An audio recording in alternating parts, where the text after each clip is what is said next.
He was the king of cool, the Hollywood rebel who redefined masculinity on the silver screen. With his piercing blue eyes, rugged charm, and effortless swagger, Steve McQueen became the biggest movie star of the 1960s and 70s. But behind the fast cars, the blockbuster films, and the glamorous lifestyle, was a man haunted by demons. His childhood was scarred by abandonment. His rise to fame was built on rage, rebellion, and scandal. And his final years ended in a desperate battle against a disease he could never outrun. This is the untold tragedy of Steve McQueen. Steve McQueen was born Terrence Stephen McQueen on March 24, 1930, in Beech Grove, Indiana.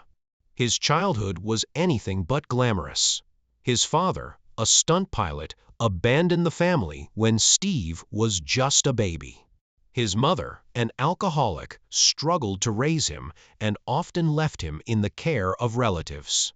By age 9, Steve was already a broken child, neglected, beaten, and unwanted. His mother remarried, but her new husband was abusive. McQueen would later say, "He beat me so hard, my ears rang for days." By the age of 14, Steve had already fallen into gangs, stealing hubcaps and running the streets. He was arrested multiple times and sent to reform school. Yet inside him there was a fire, a toughness born from pain, a survival instinct that would later define his Hollywood persona.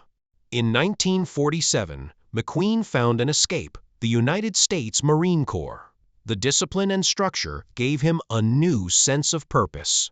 But true to his rebellious nature, Steve clashed with authority. He was demoted several times, even confined to the brig for going AWOL.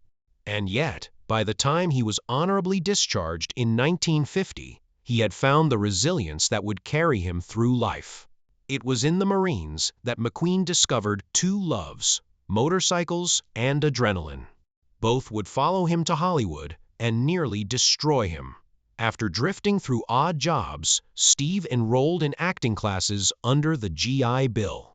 He had no formal training, no connections, and no polish.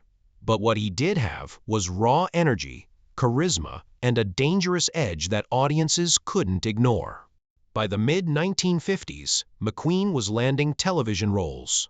His big break came with Wanted, Dead or Alive, a Western series where he played bounty hunter Josh Randall. His quiet intensity, combined with that cold stare, made him stand out in every scene.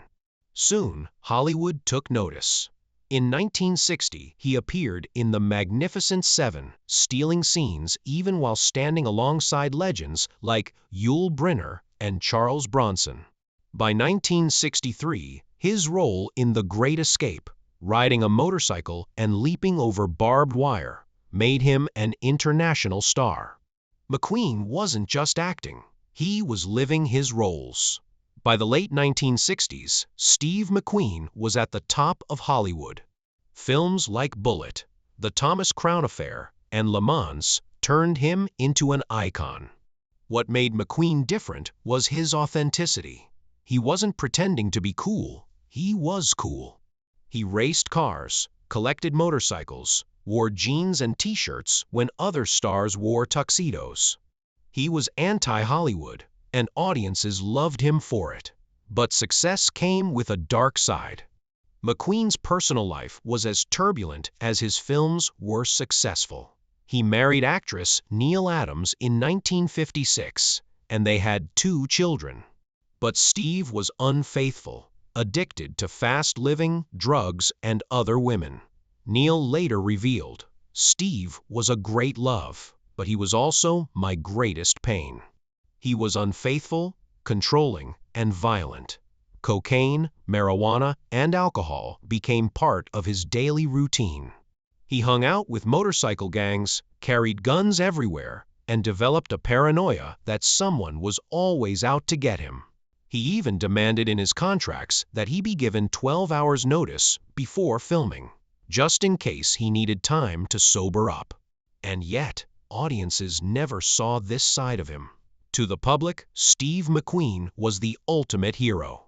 By the mid-1970s, McQueen's career began to cool. He grew increasingly difficult on set, fighting with directors and demanding outrageous salaries. His drug use worsened, and his health started to show cracks. At the same time, his marriages crumbled. He divorced Neil in 1972, then married actress Ali MacGraw, only to destroy the relationship with the same patterns of infidelity and rage. He isolated himself, retreating into his racing world and rejecting Hollywood parties. His paranoia deepened. He carried a gun even to his children's school events, convinced someone would try to kill him. Behind the King of Cool mask was a man spiraling out of control. In 1979, Steve McQueen received devastating news. After years of smoking, asbestos exposure, and unhealthy living, he was diagnosed with mesothelioma, a rare and incurable form of cancer. Doctors told him there was no cure. The tough guy who had outrun the law in films could not outrun this fate.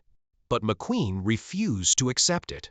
He turned to controversial treatments in Mexico, undergoing unproven therapies involving laetrile derived from apricot pits, vitamins, and experimental surgeries. Tabloids followed his desperate search for a cure, turning his illness into a media circus. By 1980, Steve McQueen was a shadow of himself. The once strong star was emaciated, struggling to breathe, and in constant pain. Still, he fought on, insisting he would beat the disease. On November 7, 1980, after undergoing risky surgery in Mexico, Steve McQueen died in his sleep. He was only 50 years old. The world was shocked. The King of Cool was gone. In death, Steve McQueen became more than a movie star. He became a legend. His films still inspire. His style still influences fashion, and his rebel spirit still defines cool for every generation.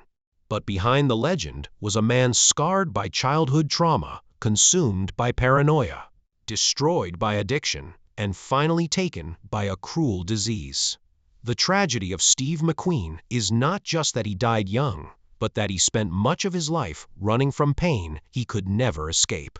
Steve McQueen once said, "I live for myself, and I answer to nobody." He lived fast, loved recklessly, and died too young. Yet his shadow still looms over Hollywood. The King of Cool may be gone, but his tragic story lives forever. This was the untold tragedy of Steve McQueen.